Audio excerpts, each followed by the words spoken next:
phone, no picture, no camera. Ada 3 tulisan yang tidak bisa digunakan alat komunikasi sama sekali. Jangankan untuk menggunakan alat komunikasi, saya membawa tas istri saya. Karena istri saya menggendong anak saya bawa tasnya. Di dalam itu alat-alat bayi. Saya katakan ini tas saya ini mau saya kasih ke istri saya. Dia tidak kasih. Jadi itu tas tetap bersama saya. Lalu kemudian setelah saya duduk, datang seseorang dari imigrasi, dia tanya, where is your bag? My bag over there. Bag saya di sana.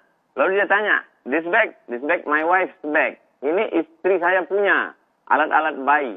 Lalu kemudian dia datangi, setelah mereka di sana 1 jam lebih kurang. Karena mereka tinggal menunggu saya. Artinya keluarga rombongan ini sudah masuk selama 1 jam di Singapura. Sudah dapat izin masuk. Barulah mereka ini datang menjemput, ditariknya semua, masuk lagi, dipisah. Saya di ruangan yang kecil, 6 keluarga ini berada di ruang yang besar. Lalu kemudian akhirnya kami setelah beberapa saat disatukan lagi, barulah pulang dengan feri terakhir. Ini tentang mengapa tidak menghubungi. Kenapa saya tidak menghubungi MUIS? Karena kedatangan saya bukan untuk tablik akbar, bukan untuk pengajian. Saya hanya datang untuk jalan-jalan liburan 2 hari, karena kebetulan holiday. Dan inilah masanya, dan saya pernah ke Singapura pada tahun 2012, pada tahun 2017 sebelum ke Mesir, saya masuk Singapura. Tentang masalah saya Ketua HTI Pekanbaru, itu dulu sudah diklarifikasi bahwa itu berita hoax. Jadi sangat disayangkan orang kenapa bisa menelan berita mentah-mentah. Saya tidak terikat terafiliasi dengan HTI, dengan aliran-aliran apapun. Saya murni Muslim scholar. Saya sarjana Muslim, pendidik, pengajar, dosen, visiting profesor, pimpinan tahfiz Quran. Ini 3 poin yang perlu saya klarifikasi, saya jelaskan. Ada pun yang ingin saya sampaikan pada kesempatan kali ini adalah bahwa kita sebagai negara yang bertetangga, yang berdekatan, saya masuk ke Malaysia setahun 2 kali. Saya ke Brunei Darussalam memang saya tercatat sebagai visiting profesor di Universitas Islam Sultan Syarif Ali. Jadi Brunei Darussalam sebagai bagian satu, Singapura sebagai bagian dari satu rumpun, kita perlu menjelaskan kedudukan kita ini sebagai orang yang dekat bertetangga sebagai satu rumpun. Ini perlu dijelaskan. Kemudian kedaulatan negara, bahwa mereka punya hak untuk menerima atau menolak, tapi kita juga punya harga diri, punya kedaulatan untuk menjelaskan, untuk meminta penjelasan. Saya pernah dideportasi di Timor Leste. Saya sudah punya program perjalanan, akan ketemu dengan uskup, akan ketemu dengan Pak Sanana Gusmau. Sudah disepakati 3 programnya. Tablik akbar, setelah itu saya masuk NPT pada 2018 akhir. Lalu kemudian saya tidak masuk. Saya tanya orang imigrasi, kenapa saya tidak diizinkan masuk? Katanya karena kami mendapatkan kiriman. Kenapa tidak dikasih tahu beberapa hari yang lalu sebelum saya datang? Kata mereka kirimannya sejam yang lalu dari Jakarta bahwa Ustadz adalah teroris. Jelas, saya teroris, oh berarti kalau gitu tidak bisa masuk. Lalu kemudian semua tim saya masuk. Mereka melanjutkan program membagi makanan kepada du'afa di Timor Leste, kaum muslimin minoritas, diteruskan ke NTT. Lalu kemudian saya pernah mau masuk Belanda. Saya tanya, saya selalu ingin bertanya apa sebabnya. Mereka tunjukkan, karena katanya saya pernah memberikan ceramah di Amsterdam dan diusir. Sedangkan itu kunjungan pertama saya. Ini saya bilang kunjungan pertama. Dari mana mungkin dapat gambar saya pernah memberikan seminar di Amsterdam. Mereka dapat kiriman saya memberikan seminar di Amsterdam. Jadi mereka dapat masukan. Dari mana orang Swiss, orang? Jadi, bahwa kita dekat dengan Singapura, bertetangga, ASEAN, serumpun, itulah yang membuat saya penasaran. Kenapa? Mengapa? Kalau hanya sekedar karena tidak memenuhi syarat, jawaban amat sangat umum. Itulah mengapa dalam pernyataan saya, perlu saya sebagai warga negara Indonesia meminta bantuan wakil saya di parlemen, anggota DPR RI, supaya meminta penjelasan dari Duta Besar Singapura di Jakarta. Supaya mereka memberikan penjelasan. Saya tidak gila hormat. Bagi saya biasa. Tapi anak bangsa kita jangan lagi terulang kepada orang lain. Supaya kita bisa hidup aman, nyaman. Sebagaimana saya bisa masuk Malaysia, Brunei Darussalam, saya masuk ke Melbourne, saya masuk ke Sydney, saya masuk ke Taiwan sebelum COVID. Demikian. Wallahu a'lam. Assalamualaikum warahmatullahi wabarakatuh. Waalaikumsalam warahmatullahi wabarakatuh. Ustadz Abdul Somad ini berhubung kemudian saat ini hadir juga melalui sambungan Zoom ada Duta Besar Indonesia untuk Singapura. Apa yang mungkin ingin disampaikan secara langsung? Karena kita tahu bersama tadi sudah disampaikan, sudah ada komunikasi antara kedua belah negara ini.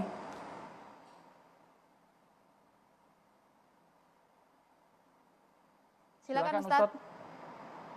Silakan Ustadz Abdul Somad ingin bertanya langsung kepada Dubes Indonesia untuk Singapura agar makin jelas ini kasusnya. Dari pernyataan Pak Tommy hanya bertanya kepada ICA, Immigration and Checkpoint Authority, lalu mereka memberikan penjelasan. Penjelasan itulah yang disampaikan Pak Tommy. Apakah Pak Tommy mempunyai kuasa untuk melihat CCTV mereka? Itu saya tidak tahu sejauh mana kekuasaan Duta Besar Republik Indonesia di Singapura. Makanya saya tidak ada menyinggung Duta Besar Indonesia di Singapura. Saya meminta DPR RI meminta penjelasan dari Duta Besar Singapura di Jakarta. Karena dia itu yang punya negara dia wakil negara dia di tempat kita. Dia menunjukkan bahwa saya bukan tidak diizinkan masuk. Kunci satu-satunya adalah CCTV. Apakah ICA itu berbohong atau saya yang berbohong? Kuncinya ada di kamera CCTV ICA. Demikian. Wallahu a'lam. Ya, kami juga sudah mencoba menghubungi, mengundang secara langsung perwakilan dari pihak DPR, namun hingga saat ini memang belum ada komunikasi jawaban resmi dari pihak DPR. Kami ingin juga kemudian ingin meminta kepada Duta Besar Indonesia untuk Singapura untuk merespon apa yang tadi disampaikan oleh UAS, Pak Dubes. Saya kira apa yang disampaikan Ustadz Abdul Somad sangat jelas. Dan saya juga dari tadi ketika ditanya wartawan, kalau ditanya alasannya, sebetulnya yang paling bisa menjawab itu adalah pemerintah Singapura. Karena itu saya mendukung apa yang tadi disampaikan oleh Ustadz Abdul Somad bahwa penjelasan kalau mengapanya itu seharusnya bisa ditanyakan kepada Duta Besar Singapura di Jakarta. Baik, Ustadz Abdul Somad tadi menanggapi bahwa Ustadz sudah pernah ke sejumlah negara, tapi dilarang masuk, bahkan pernah juga dicap terorisme. Apakah ada klarifikasi dari UAS agar berita ini tidak semakin liar di publik, Ustadz? Orang Swiss tidak kenal dengan saya. Orang Belanda tidak kenal dengan saya. Mereka dapat berita itu dari orang kita. Siapa orang kita yang mengirim ke kedutaan Swiss? Wallahu a'lam bishawab. Bagi saya tidak masuk ke Swiss, tidak masuk ke Belanda, itu tidak masalah. Saya bisa tausiah. Toh masyarakat kita juga tidak banyak. Mereka bisa mengikuti melalui online.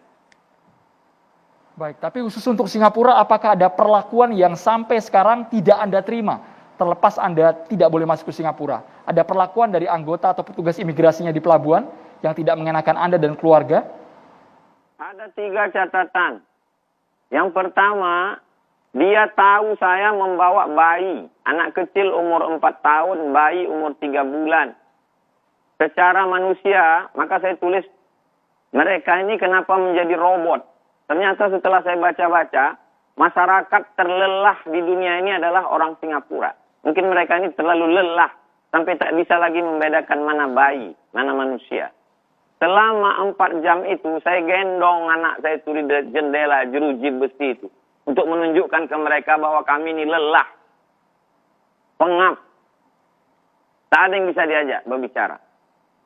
Itu poin yang pertama. Poin yang kedua, kalau mereka meminta penjelasan, mestinya mereka hadapkan saya kepada siapa. Saya bisa bicara. Kalau saya disuruh nelpon orang Indonesia yang ada di Singapura, baru saya bisa kontak kedutaan sebagai warga Indonesia. Kenapa sebelum berangkat tidak mengontak kedutaan? Saya bukan pejabat, saya masyarakat biasa. Saya biasa masuk ke Malaysia, masuk ke Brunei Darussalam, masuk ke berbagai negara tanpa bahwa saya diundang di kedutaan, iya. Tapi untuk acara yang sifatnya bukan kenegaraan, maka saya menganggap itu bukan sesuatu yang penting. Mereka mestinya kalau ini penting, ini orang apa, bagaimana, dia bisa minta penjelasan. Bisa memberikan fasilitas. Yang ketiga, saya ingin menjelaskan, kalau saya sebagai seorang dosen, sebagai ustadz, mereka perlakukan demikian, bagaimana dengan masyarakat kita, mereka semaunya saja. Saya ingin setelah peristiwa ini, kejadian ini, jangan lagi ada anak bangsa mereka, anak bangsa kita mereka perlakukan seperti ini. Kita ini bangsa yang besar. Kita ini bangsa yang bermartabat, terhormat. Bahwa kembalilah kita membaca sejarah. Dari sejak mulai kerajaan besar di masa sebelum Islam. Dari Majapahit sampai kerajaan Demak, sampai kerajaan-kerajaan Melayu, kita selalu menjadi leader pemimpin. Zaman dulu kita adalah macannya Asia. Bukan berarti ingin menakut-nakuti orang, tapi paling tidak kita saling menghormati. Bahwa tamu juga ada haknya. Sebagai manusia, sebagai bangsa yang bermartabat. Demikian, wallahu a'lam. Ya, Ustadz Abdul Somad, berdasarkan pengalaman Anda ditolak di sejumlah negara untuk masuk ke negara-negara tersebut, apakah perlakuan yang Anda terima di Singapura ini juga sempat Anda rasakan di negara-negara lain?